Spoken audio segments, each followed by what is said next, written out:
My name is Richie Steamboat, and this is the Fans View Podcast.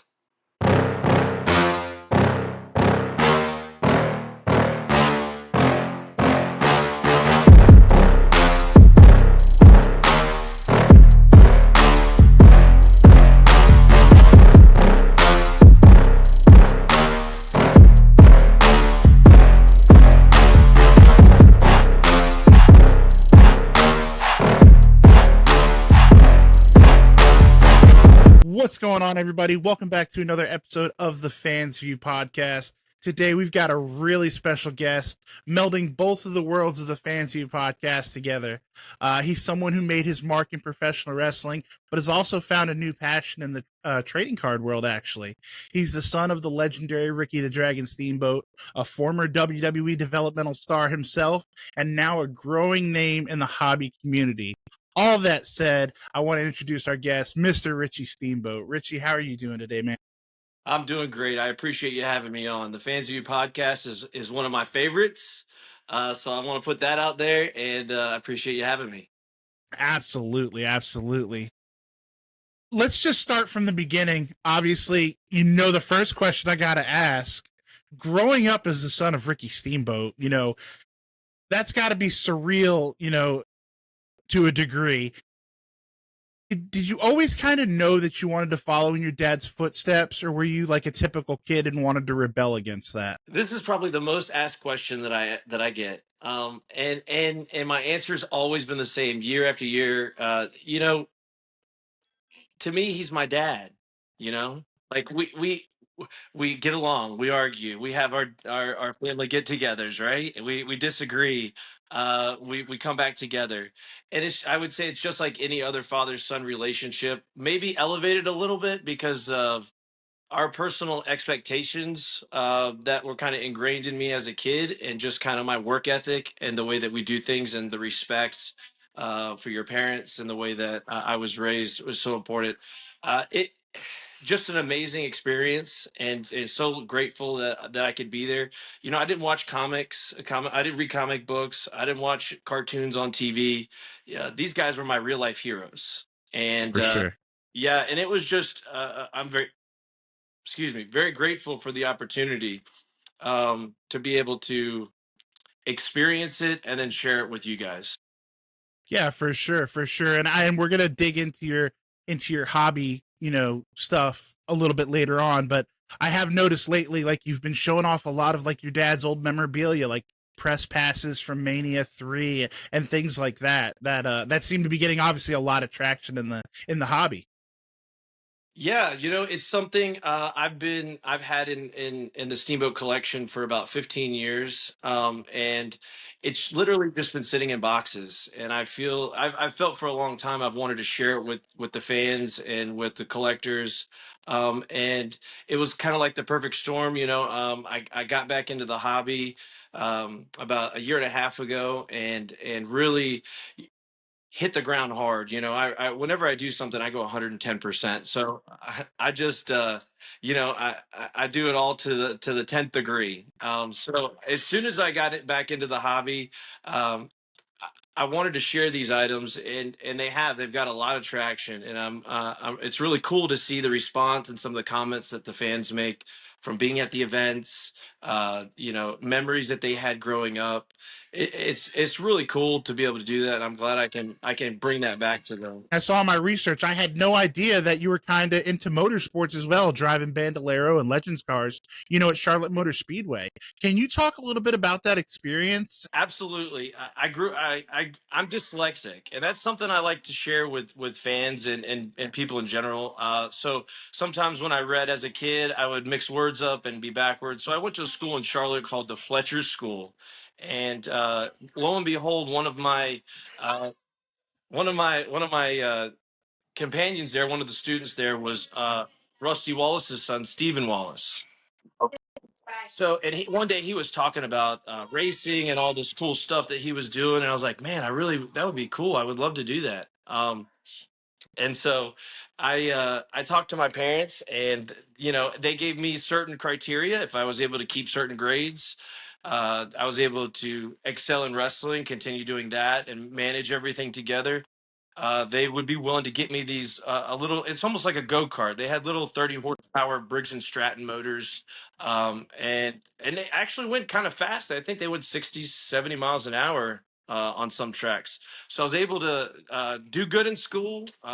Got the earned the respect, earned that privilege to be able to do that, and within a few months, my dad and I, with a lawnmower trailer, we pull up with our car on the back, and Stephen Wallace pulls up in a giant 18 wheeler, 2-story, has 4 cars, and we literally have this open lawnmower trailer on the in my dad's truck, and we got there and we wax them every week, and Love that.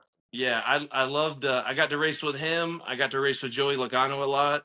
Um, and Reed Sorensen, Chrissy Wallace, most of the Wallaces we grew up with. So, Charlotte's a mixed community. You've got a lot of wrestling and you've got a lot of racing. And, and it just so happens that, it's kind of the same fan, right? So they kind of share each other's interests and hobbies. Charlotte's a great town, good airport. And yeah, it's pretty cool. I love that. That's so professional wrestling of you to mention the airport as well. Well, you have Um, to. I mean, it's a big deal when you're doing 200 cities a year, yeah, and you're traveling, and for sure. those connecting flights can take a toll on you. For sure, for sure.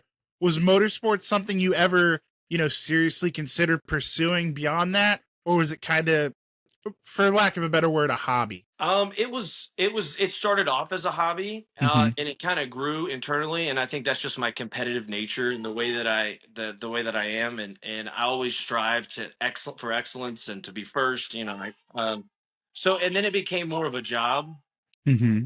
and I really enjoyed it. I drove the Bandoleros. I drove legend cars. I drove late model stock cars. I was able to get a few runs in the ARCA Remax series. But it was right around that time in 2007, 2008, getting to the economy was started to go downhill. Uh, and my sponsor, they just they were doing it as a tax write off, and they couldn't do it anymore. It was expensive. I mean, one weekend of tires was $10,000-15,000 just for the tires. So I ran a few races on the money that I had made, and sometimes you got to let change the next chapter in your life. You For gotta sure.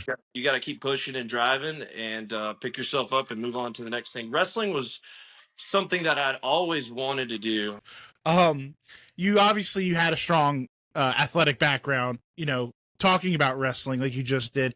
You played football, lacrosse, amateur wrestling. What made you finally decide to commit to professional wrestling?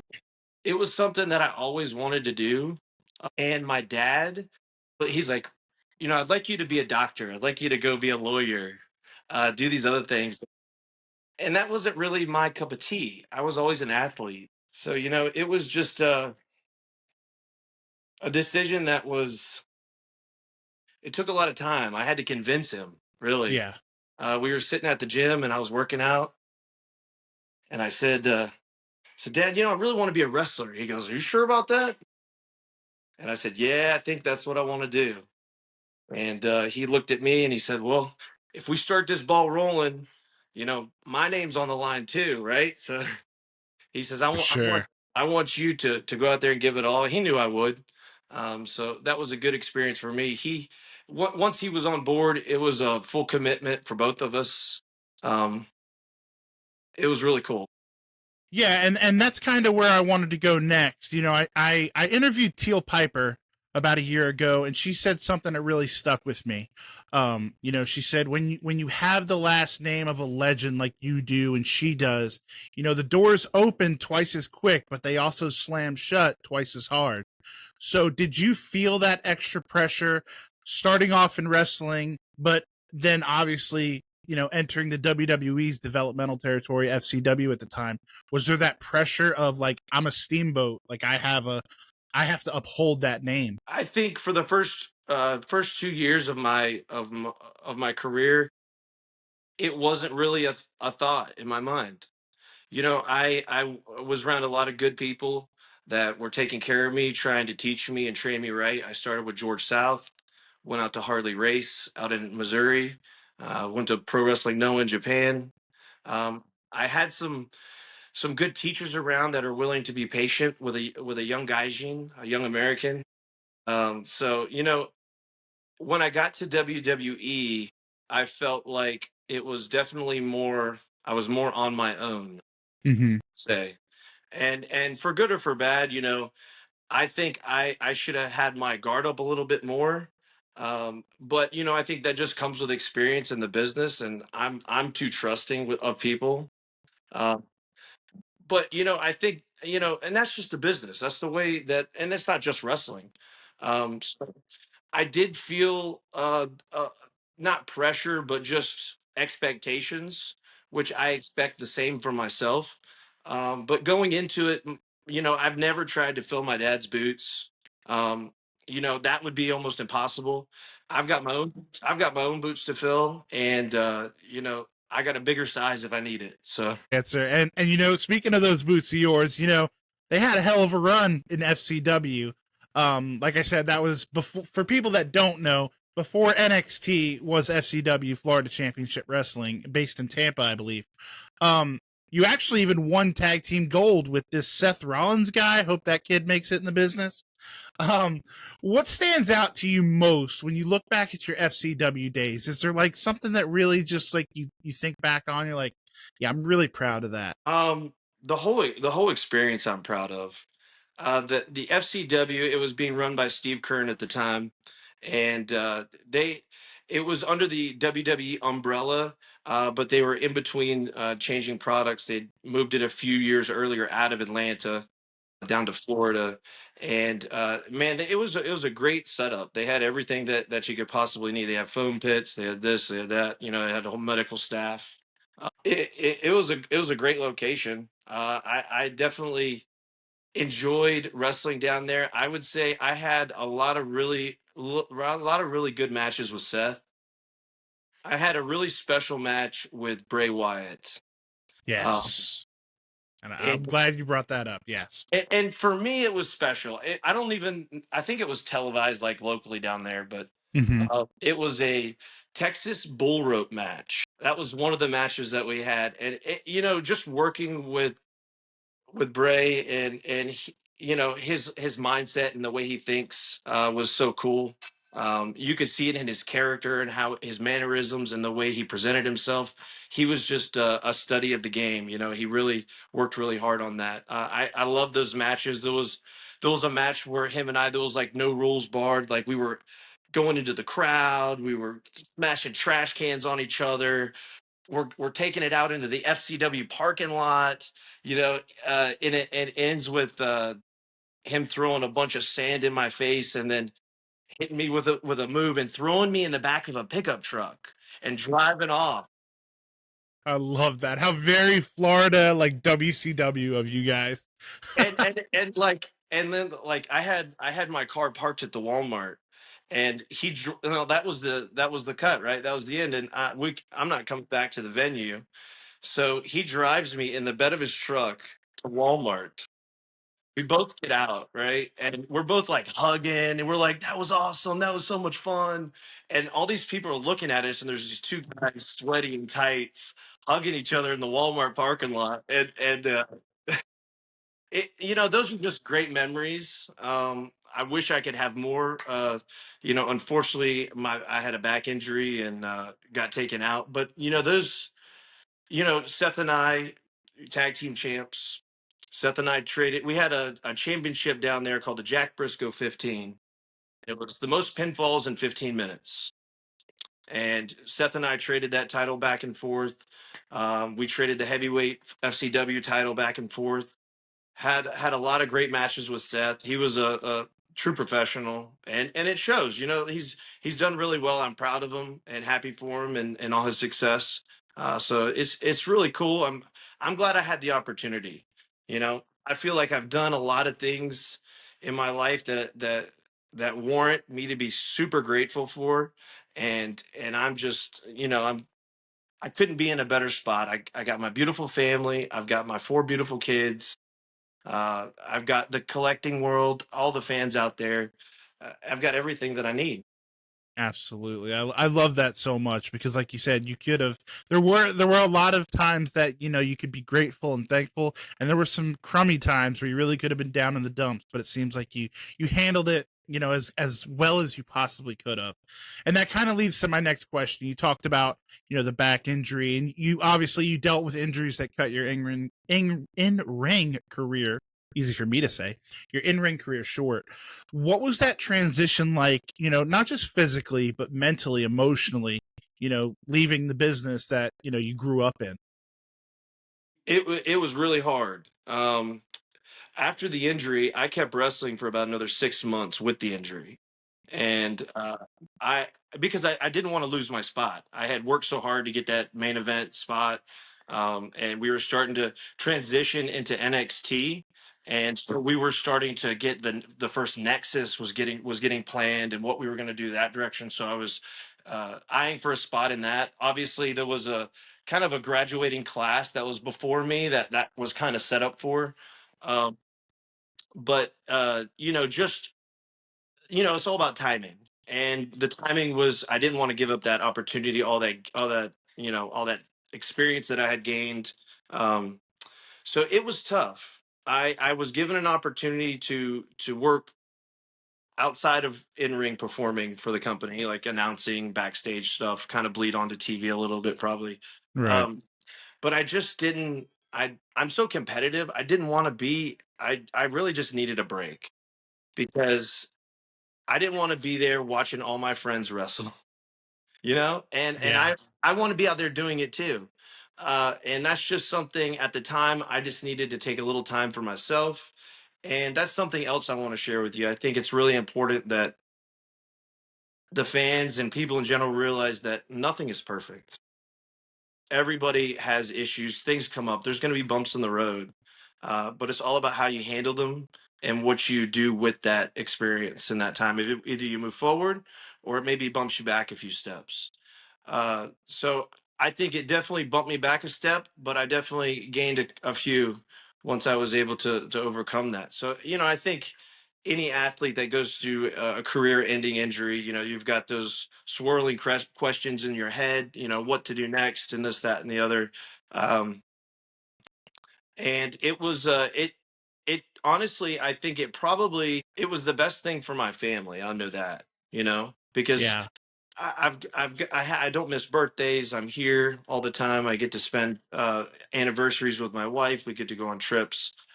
So it's that home base instead of the travel base is it's important for families. But everybody that does it, I give them all the credit in the world. It's tough to For manage, sure. juggle both, right? So. For sure. For sure.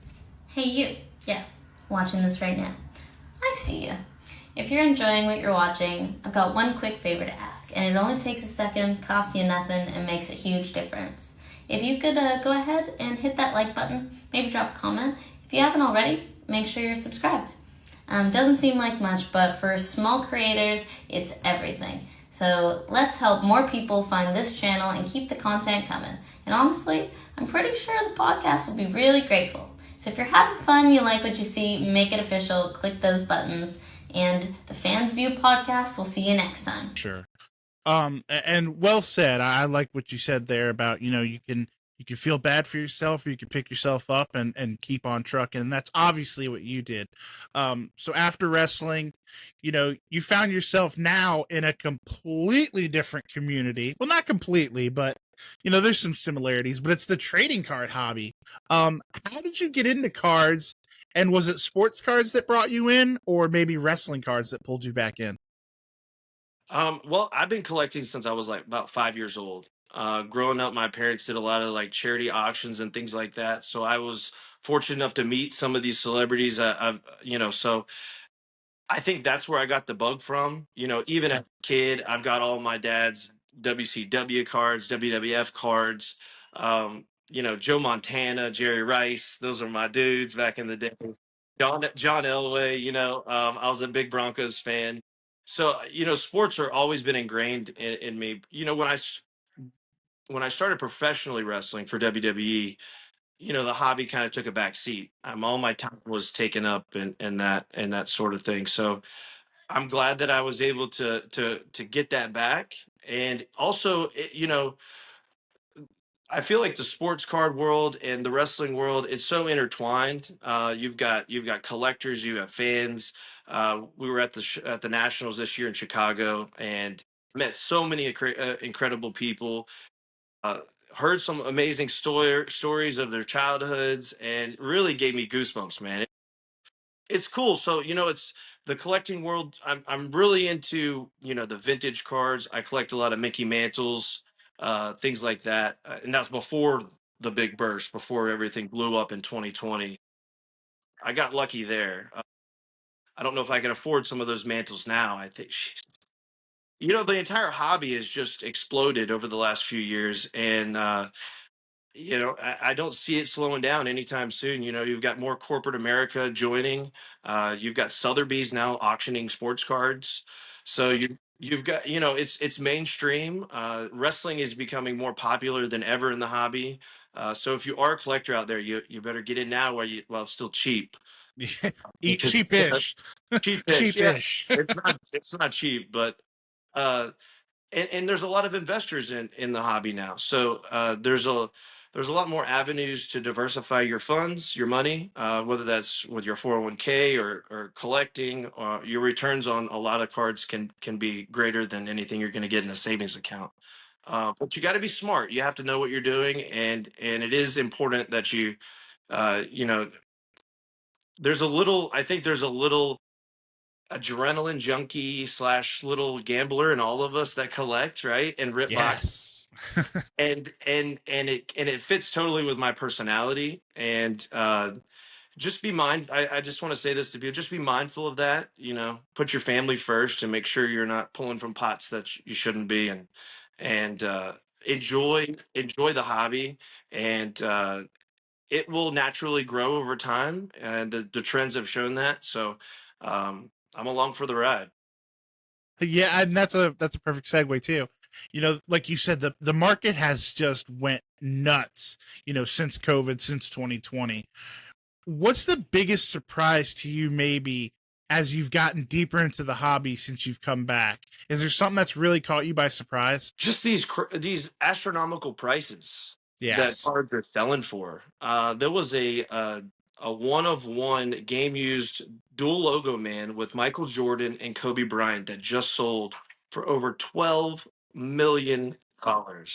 Yeah. So I saw that. I mean, and it's if that's any sign of where the hobby is going, and I believe that was a world record for a single card. Yeah.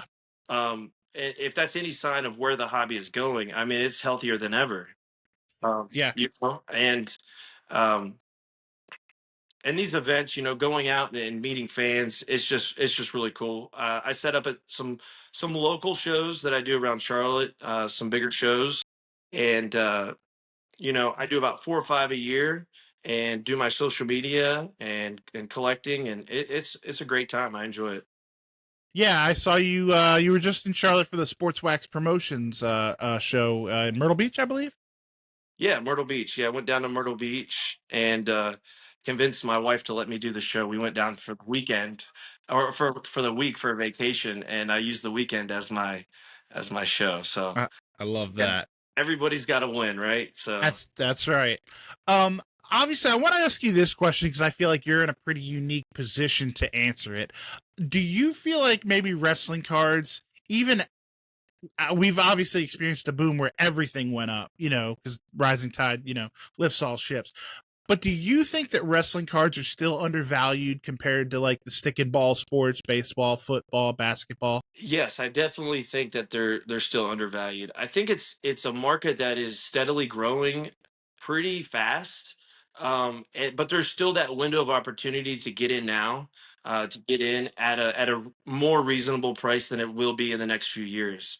Um, it's definitely undervalued, and there's certain players in football that I go after that I feel that are undervalued, and that maybe people don't have their eye on.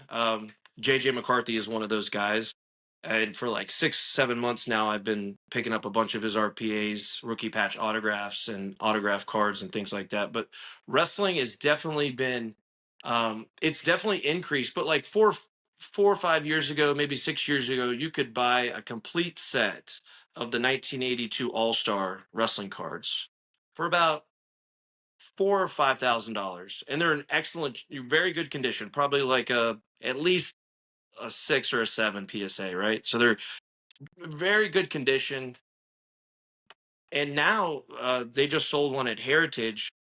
I believe they were all PSA 8, but for $100,000 for a set of 36 cards. That's incredible.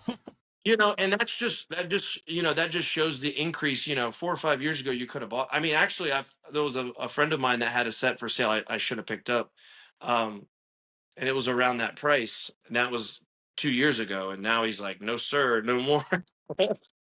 So I missed it on that one. Yeah, even with the friends and family discount, I don't think you're getting it for that. No way. That's fantastic. And yeah, I mean, there's never been a better time to get into the wrestling space of this hobby. Like you said, the prices are higher, but they haven't ballooned to where they're going. Obviously, with Tops taking over. I mean, you've got Dwayne signing in the product now for the first time in 20 years. All the legends. You have Cena, Punk. I mean, there's no better time than now to get into wrestling. But what other sports are you collecting? Obviously, are you in the hobby more as a collector rather than maybe like a breaker or a flipper, or are you kind of just a jack of all trades and you're kind of doing it all? Yeah, I'm definitely more of a collector at heart. I do the shows because I like talking to people. I like talking to fans, and it just gets my brand out there a little bit more. Yeah, big football collector, vintage baseball collector. So I've got a couple back here, and I collect a lot of tickets. Yeah. So this is a cool one. I just got graded at the Nationals. This is a Yankees 1956 World Series unused game ticket. Wow, that is sick. That's Okay. fantastic. And it's graded in a PSA 7. So Wow. Okay. there's only 9 copies that exist in a full copy. There's the next highest grade besides this one is a PSA 5. So this is 2 grades higher than the next, and there's only 9 copies in total. So vintage stuff, like I'm a big vintage guy. I collect a lot of gas and oil signs, Very gas cool. pumps. On my farm, I have a little workshop that I hang all my Coke signs and all my cool stuff like that. I feel like a little bit I was born in the wrong generation. Uh, I'm kind of a '50s guy. So collecting vintage, and it wasn't, the prices nowadays is just absurd, Yes. you Yeah. know, Especially for vintage. Absolutely. and Absolutely. and those higher end cards are just going for such a premium now. Unless you've got an unlimited bankroll, it's really hard to get some of that stuff now. But there's a price point for everybody. It doesn't matter whether you're going for a super high end Mickey Mantle, or you want maybe like a '67 Mickey Mantle, an older Mickey Mantle that maybe only a few $100, right? So you Right. can the whole gamut. Um, but there's a spot for all of us, and this is just something really cool that I wanted to share. Um, Another one that I think is really cool, and there's a cool story. This is a Bob Euchre. I think you might have seen this on my Instagram, but this is a Bob Euchre Dude, guest pass, that is tremendous. and it's unused. And the reason it's unused is because he couldn't have this. He was the celebrity spokesman for the night, right? So he didn't want this on TV on his lapel. Right. So this was sitting in his front jacket pocket the whole night. So after the event, he gave it to my dad. They hit it off, and Bob really liked the match that my dad had, and gave him this. So this is something cool. It's personal, to my dad and to our family. Um, that's so got a lot of cool stuff up here. This is a cool one. This is a WrestleMania 4. This is at Trump Plaza. This is how Trump's always balling out. This is this ticket. This is what they give you for the ticket. It's an Wow. actual for the VIP. It's a keychain. and I had it signed by Hulk Hogan on the back. That is fantastic, man. So That collection of yours, I mean, we could do an episode just looking at your collection. I mean, that thing I get is. excited. I got to show you one more thing that I'm you here are. for it. You're the only one. I've shared a quick image of this on my Instagram, but I haven't detailed what it actually is. So you will be the first. Here we go. Fans View See, exclusive, people. this is this fan view exclusive right here. This is an original WrestleMania 4. This is basically WWF's pitch to Trump and Trump Plaza to host WrestleMania 4. This is an internal. This I don't even know if another one exists.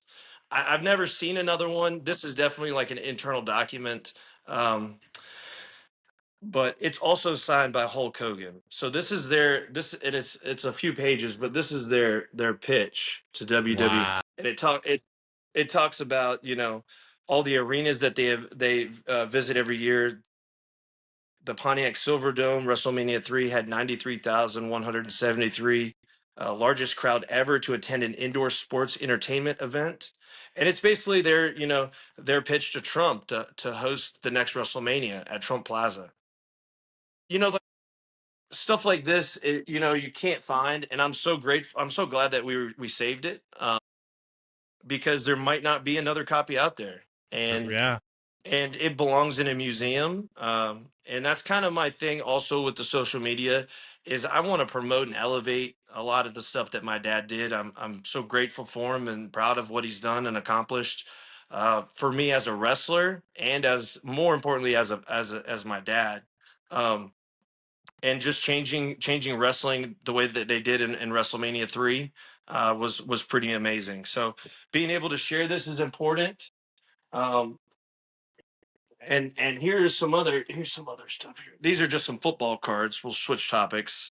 Pulled these the other day. So JJ McCarthy Immaculate. I saw that you had a couple boxes of Immaculate you were ripping. Yeah, Blake Corum RPA. That's a nice one there. Good. That's a nice patch there. Yeah. Got that Brian Thomas on card auto to 49. I'm a Jags guy, so I really love that card. There you go. Hit this 1/1 Nike swoosh. Wow. Okay. Yeah. Okay. Another swoosh. Man. That's Drake London. Drake London. Yep. Okay. Another 1/1. Another swoosh. Well, check that out. You are just the swoosh man. And then we got one more. We got a Bo Nix to 15 swoosh. Good Lord. And all of those came out of one case. No kidding. Yeah, it was it was a fun rip for sure. Yeah, I would say so. That was a pretty good. That was a pretty good one. Yeah. That actually leads me to my next thing. You are the king of segues, Richie. I'm gonna hit you with just a quick hobby little lightning round, real quick. What is your favorite card in your collection right now? If you had to pick one, man, I'm gonna go with this one because he's my dude. This JJ McCarthy, Rookie Kings, White Sparkle, 1/1. Beautiful. That's a beautiful card. So I'm hoping my man JJ does big things next year or this year. Love that. Yeah. Sounds like you're pretty highly leveraged in the JJ McCarthy market. What's the best pull you've ever pulled from a pack? Like a card you've pulled yourself? Last year out of a VIP gold pack, I pulled a 1/1 Shaquille O'Neal gold vinyl. Oh, nice. Nice. Oh, cool. Last but not least, what is the dream card you don't own right now but would love to have in your collection? 1952 Mickey Mantle in a PSA 5. I love that answer so much. With great eye appeal. I love that. I love that answer. That's a true collector answer right there. Yeah. And as we start to wrap this up, I want to say thank you so much, Richie, for giving so much of your time. I know we've went like double what we had intended, but I'm so appreciative of your time. But this is my favorite question to ask everyone. At this point in your life, you know, you've done the wrestling thing, you're in the hobby now, you've got a beautiful family. How do you define success? Success can be different for everyone. My success, I look at my children and how I've raised my kids, and that's how I judge my success. Uh, when we're all dead and gone, everyone is going to judge you on how you raised your kids. They're not going to care about how much money you made. They're not going to care about, they may care a little bit about the things that you've done in your life, right? The most important thing that we can do is keep the next generation going. And I focus my attention and energy on that. You know, that's number one in my life. So that's how I measure my success. And I think there's different level. I mean, I feel I was extremely successful in wrestling. I had an unfortunate injury, but you know, that's just the way that God had the plan mapped out for me. And it's I wouldn't change anything. I have no regrets on anything at all. It was amazing. Love that. I love that answer so much. Well, Richie, like I said, I want to thank you so much for being so gracious with your time. Where can people get a hold of you? Where can they see your content? Do you have any shows coming up? We've got a show in Concord, North Carolina with Sports Wax Promotions. That's on September 20th and the 24th, first. That's at Cabarrus Arena in Concord, North Carolina. And then we've got a big show coming up in October here in Charlotte. And then we've got some other stuff that I can't talk about quite yet. Okay. But we've got some coming up. We've got a lot of irons in the fire.